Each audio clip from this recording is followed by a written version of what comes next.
It's time for a fall get ready with me, my favorite season of the year. Welcome back to my channel. My name is Sammy George and I teach natural looking makeup to women with imperfect skin. So whether you have acne, redness, rosacea, fine lines and wrinkles, I've got them all. So today we're gonna do some quick 3D foundation, a pretty neutral eye look, and then we're gonna play a little bit with my favorite fall lip and cheek colors. I will swatch all of my fall favorites for you so you can be sure to stock up now to have a full repertoire for the fall and winter seasons. If you are interested in seeing today's fall get ready with me, please stick around and don't forget to like and subscribe so you never miss a thing. And as always, thanks for being here.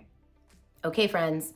I just started with my brow wax, which actually can come right in your one compact makeup. That's the cool thing about Seint. Everything that you need is in this one little palette, except your mascara. Literally everything. So I'm just fluffing up my brows a little bit. It helps open the eye. So if you have a hooded eye like I do, it's always nice to get a little more lid space. And then I'm gonna go in with one of my shadow colors. This is actually Oak.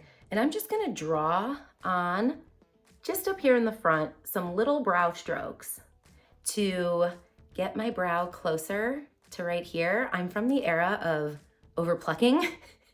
So my brows are definitely not as close to the interior as they're supposed to be. So your brow is supposed to start right here, peak here, and then come out to here. So I'm still working on letting them grow out a little bit. So in the meantime, I am trying not to pluck, and I am just filling in some of these sparser areas with an eyeshadow color. You can do it with a contour, whatever is easiest for you.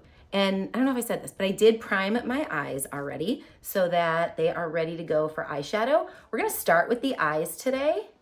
And sometimes that's a weird thing to do, to start with an eyeshadow look, because then sometimes it's hard to like envision an eyeshadow look without your makeup on. But the cool thing about starting with an eyeshadow is that it allows anything that you've put on the face to kind of sink in. So it's just quick. So right now I did my morning skincare this morning, and then I put on my sunscreen, and I'm going to allow that a little bit of time to set in. Something to note about Seint is that you want to avoid any silicones in your products. So make sure that your sunscreen and anything that you're putting on first, including a primer, is silicone free. And while you don't need a primer with this makeup, primer is actually a lot more tailored towards kind of the liquid foundation world. If primer is really important to you and you just can't get away from it, then make sure you check it, and it is silicone free. All right, my eyes are primed, my brows are done, and now I'm just gonna go in to a little bit of my color corrector here. So if you've ever struggled with getting your eyeshadow to show like true to the tone of the actual eyeshadow in the tin, you may need to color correct your eyes, and you can do it with a eye primer that has some color to it. But if you really want it to just be pretty neutral, then just throw some of your color corrector onto your eye. That'll downplay that blue and purple. And then I'm gonna put a little bit of my main shade. So the first color that I put on is a color corrector. It will reduce the blue and purple, but it looks a little warm because we match the darkest points of our face and our eyes with something that's a little bit darker than our skin tone. Then I'm gonna put, like I said, my main highlight shade over top so that it looks like the color of my skin. Lastly, I'm gonna take a little bit of setting powder. So cream makeup doesn't set, which means it is gonna have a little bit of a tacky feel to it on the eyes. And because I'm gonna use a powder eyeshadow today, I want my powders to blend really seamlessly. So I'm just putting a little bit of setting powder on there so that I have a good base to start with. I've pulled out a plethora of wonderful fall shades.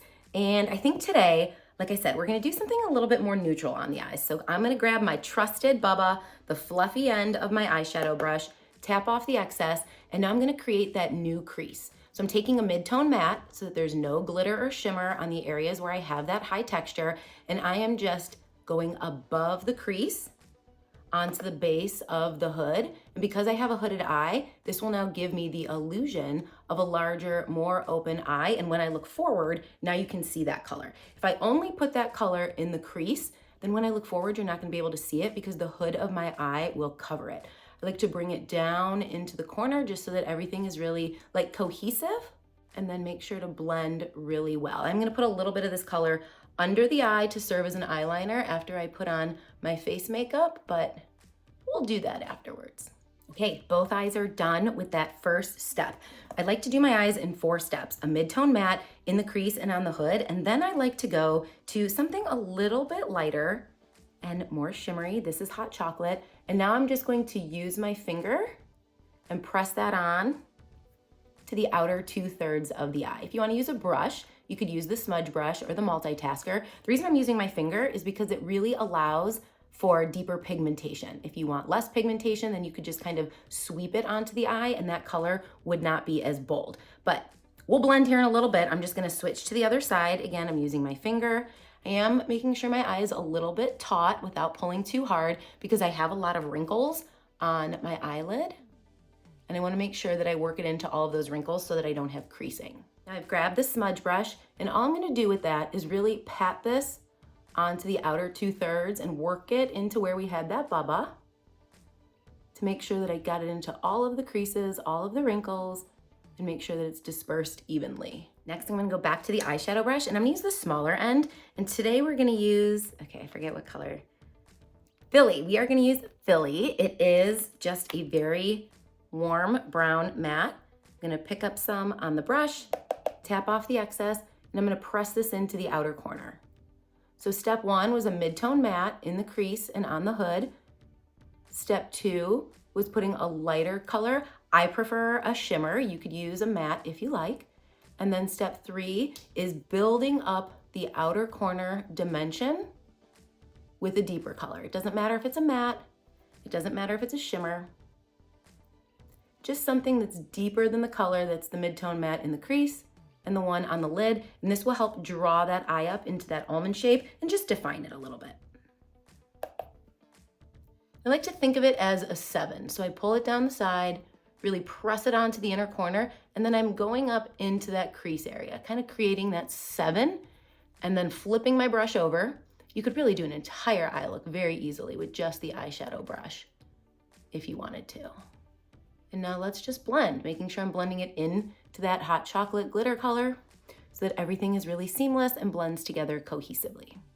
Before I move on to the final step, I'm gonna go back in to that Bubba, which is the mid-tone matte. I added a little bit to my brush. I'm just gonna go back up into the crease and the hood just to make sure that we have a really good blend and that we have carved out the eye and not lost that while we were creating that dimension. Swirling it in the corner, really pulling all of those colors together, but since they are different enough, it's not gonna muddy the eye look. There is enough differentiation between the tones where they will all stand on their own. We just wanna make sure that they are blended well.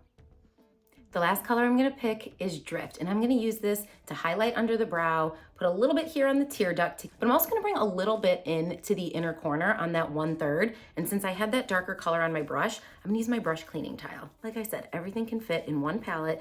Get off the excess, and then I'm gonna get some drift on the brush, make sure I got enough on there, tap off the excess. I'm gonna pull that eye just a little taut, and now putting it on this inner corner is gonna help really open up the eye. And you know, if you have a hooded eye, being able to get as much eyelid exposed is kind of the goal. So you see, just by adding a little bit of brightness to that inner corner, we will open that eye look up just a tinge more. Now I'm gonna take that same color Drift, get a little bit on the pencil tip, and I'm gonna highlight underneath the arch of the brow on both sides and add a little bit to the tear duct, just for that pop of brightness. So there we have an easy neutral brown eye look that's gonna look great with any lip and cheek, and it makes our hooded eye look more open. I'm gonna jump off camera and add some mascara. I'm using my favorite Lash Growth mascara. If you're anything like me, when you hit the age of about 35, I'm 41 next week, my lashes really started thinning, so this has been a really good product for me, and it's a Lash Growth mascara all in one. I feel like watching somebody do mascara in a makeup video is like the worst part. So I did want to show you though, look how long they look, how separated they look. So this is Quadra. I will drop a link in the description below if you want to check it out. But here's one of the cool things. Obviously it's a lash growth serum, so it's going to work over time to lengthen your lashes. But I wanted to show you, it's a tubing mascara with a dual-ended brush. So check out this side. See, it has longer bristles on one side for lengthening and volume. And then it has on this side, the shorter bristles, which is for really separating the lashes. So you get the two brush effect, which is what they say is like the way to really give your lashes wow, is to use two different types of brushes all in one brush. So again, it's a tubing mascara. It's water resistant, so it holds up great in like swimming and things like that, but it can be taken off with warm water. It's not waterproof, so it doesn't have to be really scrubbed off. And my eyelashes can't handle waterproof because they fall out. So again, this is called Quadra. It has the double-ended brush. It is a lash growth serum with a primer, mascara, and again, it's a tubing mascara all in one. Now that our eyes are done, let's quickly get this face on. And I do have a little bit of fallout, so in addition to letting your skincare and your sunscreen dry before you start your makeup, the fact that if you get any fallout on your face, you don't really have to clean it up is another one of the pros to doing your eyes first, even though it feels really weird to look at myself with eyeshadow on without a face. So I'm gonna grab that same color corrector that I used to color correct my eyelids, and now I'm gonna do these buffing motions. This is the large, this is the small end of the blush and bronzer brush, and I'm only putting this on the areas of the face where I have discoloration. So my chin is the darkest point of my face, along with some of this acne and acne scarring. And I'm gonna do a little bit more pinpoint on that here in a second, but I'm also going to buff, that's this small circular motion, into this area of rosacea that I have. And with Seint, you wanna match the darkest points of your face first. The reason that we're using multiple colors in our foundation is because we have multiple tones on the skin. And if we match the darkest points first, then we get great longevity all throughout the day. So if you're noticing that your makeup is breaking up, it's likely either a color issue or you need a color corrector to make sure that you're taking care of the darkest points first. I'm gonna go to the small end of the detail brush and I'm just tapping in, less is more. And now I'm gonna get it, this is still my color corrector, onto those areas of discoloration in like the tighter areas. So I'm gonna go into this area underneath the eye and you can see the difference from here to here. And now I'm gonna press this onto that sunspot. I'm going to press some on to this acne scarring to really minimize that. I'm gonna look at my chin, maybe a little more right here. And I hit the broken capillaries under my nose. Press this on a little bit here to that scarring. And now I'm gonna go in under this eye. I really should have got something to hold my hair back. And work this into the dark under eye circles. And I'm just using the thinnest layer possible. I promise you, you will get amazing coverage with thin layers as opposed to applying more of one highlight shade. It's just all in the quantity. So less is more. Thin layers for better coverage versus a heavier application of one layer. Going back to the blush and bronzer brush, I'm now gonna tap in just a little bit to my main shade, and I'm gonna press this on. So it's the combination of my main shade and my color corrector that really match my neck, and that's what I have chosen to match.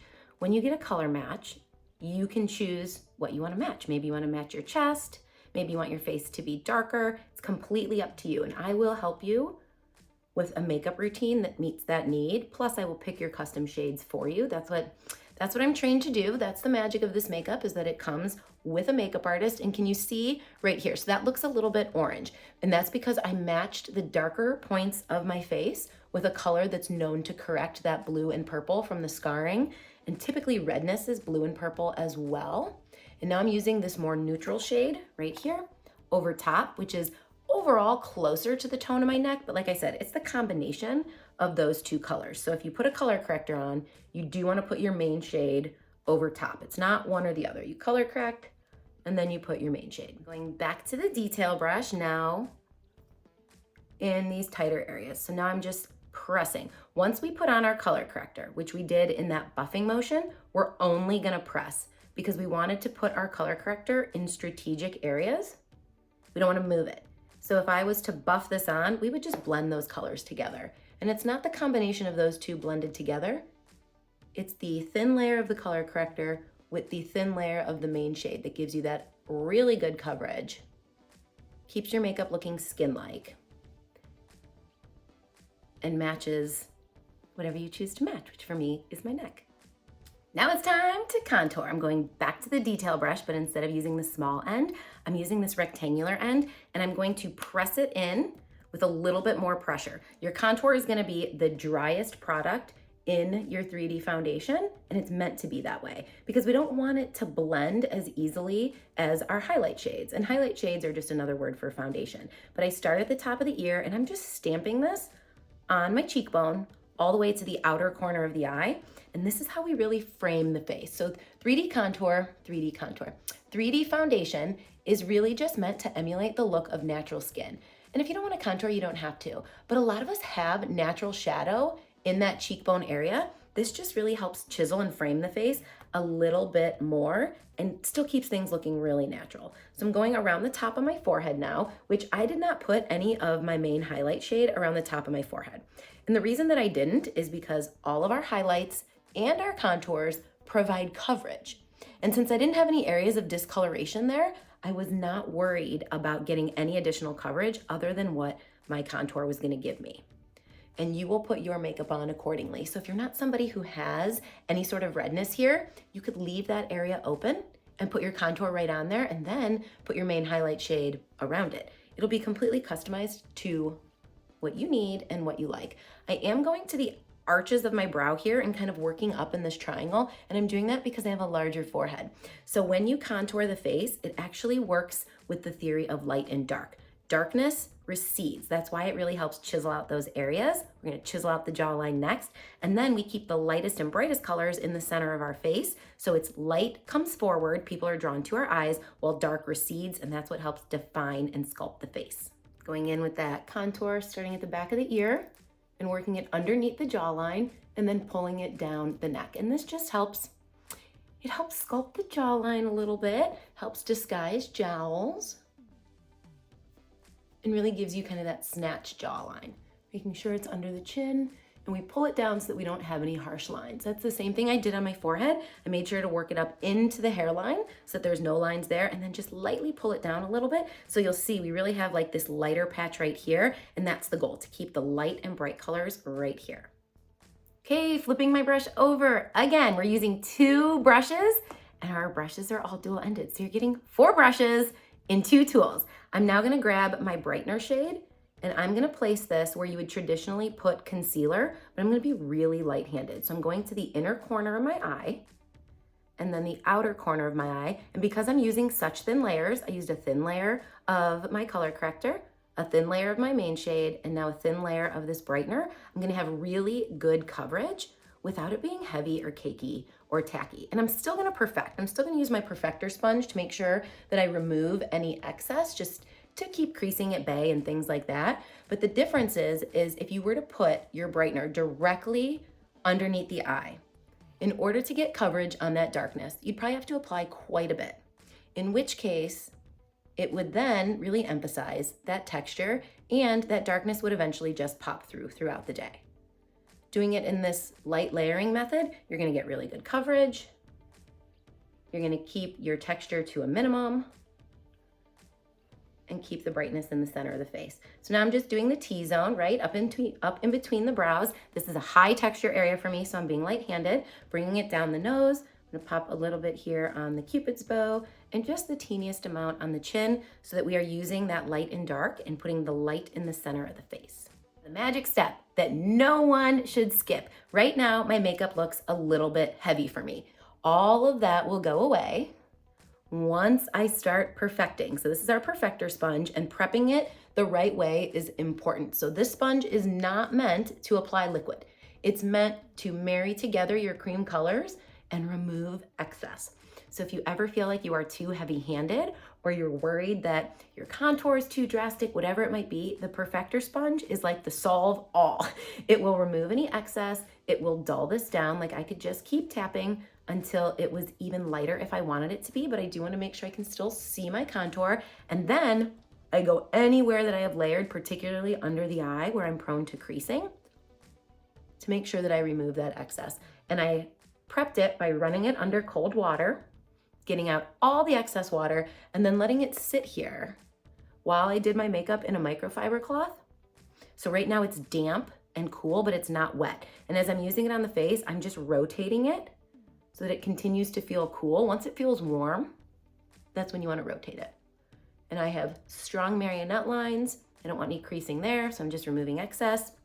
And now we have skin-like makeup and really good coverage.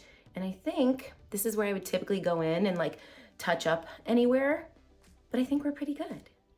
Now, right now I would consider this a very natural looking makeup finish, somewhere between light and medium coverage. If I wanted to build it up more, if I wanted to get more coverage on the acne scarring, I could do that just by applying more of my main shade and pressing on more where it's needed, but I'm okay with a natural looking finish. So now I'm gonna bronze.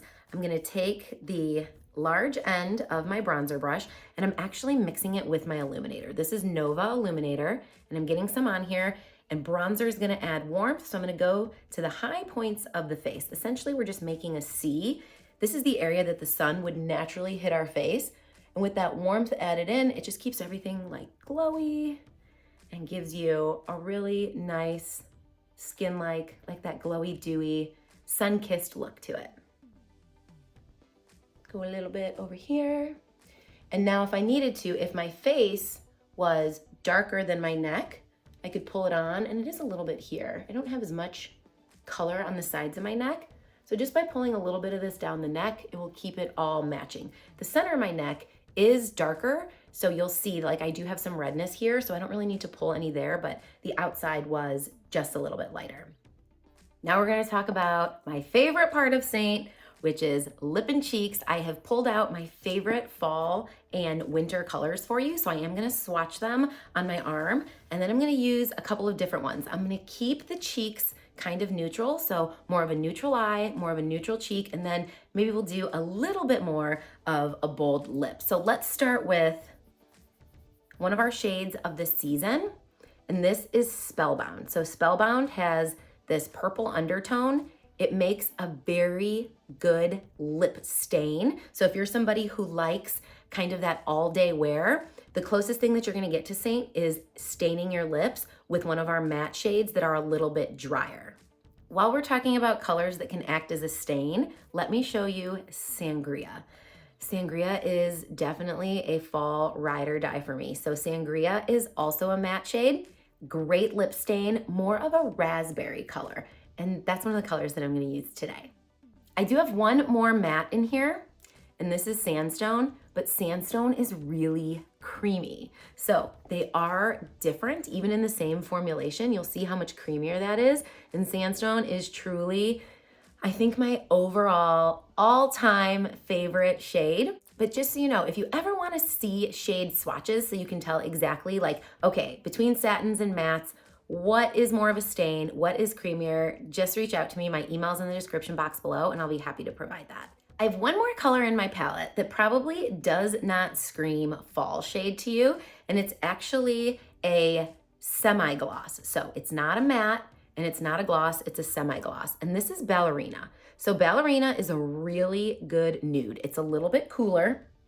And while it may not overall like scream fall, the reason that I love Ballerina, it's my favorite shade to mix with something that is too warm to kind of cool it down and make it look more wearable. My favorite mixture is Sandstone and Ballerina, because sometimes Sandstone can pull, depending on like what level of tan I have, it can look a little bit red, like that terracotta color starts to pull through. So when I mix these together, mixing a cooler and a warmer shade, it's like the perfect, like wearable terracotta color, and I just love it so much. Okay, I've already got some stained fingers here, so we might as well stain another one. You guys, this is Ever Red. We are moving on to glosses. Ever Red is a shade of the season.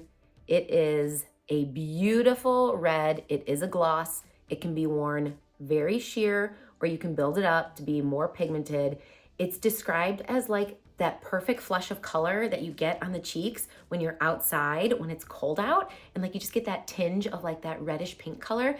That's Ever Red, and it's like an all-time Seint favorite, especially around the holidays. So this one will be available. This one and this one are until December 17th or while supplies last.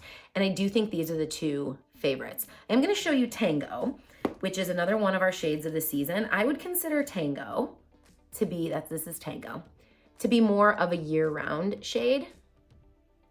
but it's a really perfect combo of peach and pink. But I wanted to show it to you in this palette only because it's limited edition for fall and winter. So when it's gone, but this right here is Tango, also a gloss. All the ones that we'll be looking at here now are glosses. So these are our satins. This is a semi-gloss, and now we're moving on to glosses. While we're talking pink, you guys, this is Ruby. So the rule almost always with Seint is that glosses are not as pigmented as our matte shades. Well, Ruby is the exception to that rule. Ruby is highly pigmented. It is a beautiful raspberry gloss. So when you're looking at Sangria, Sangria has a little bit more of a purple in it, but they both carry that raspberry color. This one being more of a satin, great for a stain. This one being more of a gloss and can absolutely be worn sheer, or you can really build that color up if you want more of a bold lip or a bold cheek, whatever you like. But I love Ruby. I love Ruby year round, but I just feel like I'm drawn to it more like once summer is fading into fall. Now I'm gonna show you Sunshine State. Okay, so it looks pink with that golden color in the tin. However, it is very much a very little bit of a pink undertone with just a little bit of that golden shimmer over top. I love Sunshine State year round. I keep it in my palette year round, but I really love this as a topper when I'm using a satin shade. So something that's more pigmented, but doesn't have a lot of glow. I love to add Sunshine State over top for a glow, and I think that's what we're gonna do today on the cheeks. My last two fall favorites are Royal and Black Cherry, and I know they can look really intimidating in the tin, but they are perfection. So this is Royal, and you can see Royal can be worn really sheer. It's that wine color, reminds me of like a Merlot, and is definitely a fall go-to. And then there's Black Cherry, which can be built up as well, or it can be worn really sheer. I think Royal, Black Cherry, and Sandstone were three of the first colors that I got. And you'll see that it's similar to Spellbound in that it has more of that purple undertone to it, but it is definitely more sheer. So if you like a gloss, you could always do Spellbound for a stain and then top it with Black Cherry, and that would be a really pretty combo. Okay, so what are you thinking of this fall palette here? Again, we have Spellbound, Sangria, Sandstone, Ballerina, Everred, Tango, Ruby, Sunshine State, Royal, and Black Cherry. Do you have a favorite? Let me know in the comments below.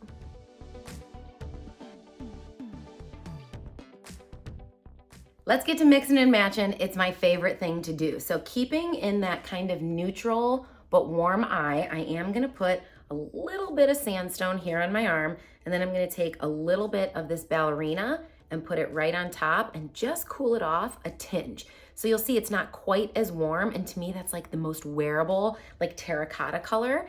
And I'm actually going to apply it like off the back of my arm. So there's a little trick for you. If you ever wanna mix your colors together, do it on the back of your arm and then apply it on your brush, and it'll be really blended nicely so you'll get the distribution the way that you want it. I'm gonna add a little bit more. There's my Sandstone. There's my Ballerina. Tap it on the brush, build it up, going 2 fingers out from the nose and just up that contour line. So beautiful. Pick up a little bit for this side.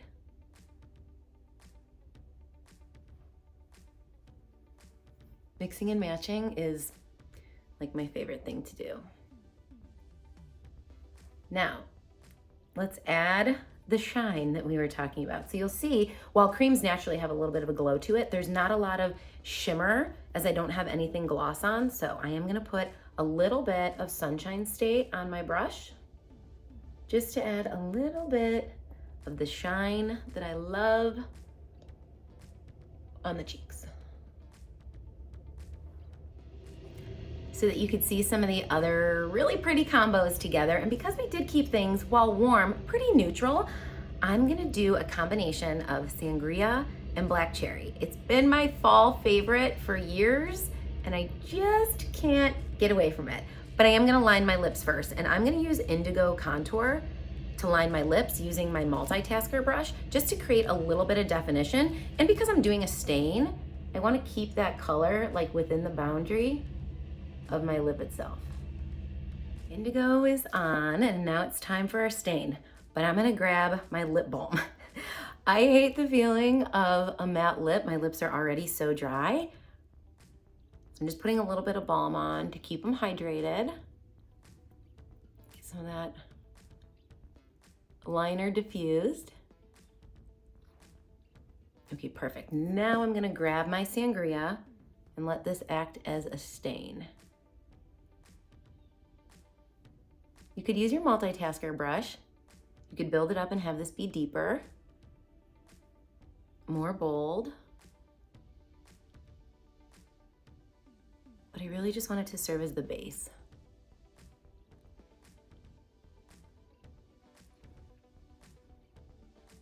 So there's Sangria. I'm gonna top it with a little bit of black cherry. Back to the multitasker. Remember, black cherry is this bottom color, so it has a little bit of that plum, like mauvey, purpley undertone to it, but it's also a gloss. So we'll have a nice hydrated, like glossy look. If you prefer a matte, you could just put Spellbound on if you like this color, or leave it with Sangria. It's one of my favorite combos. Okay, if you wanna get super fancy, I just kicked the camera, sorry about that.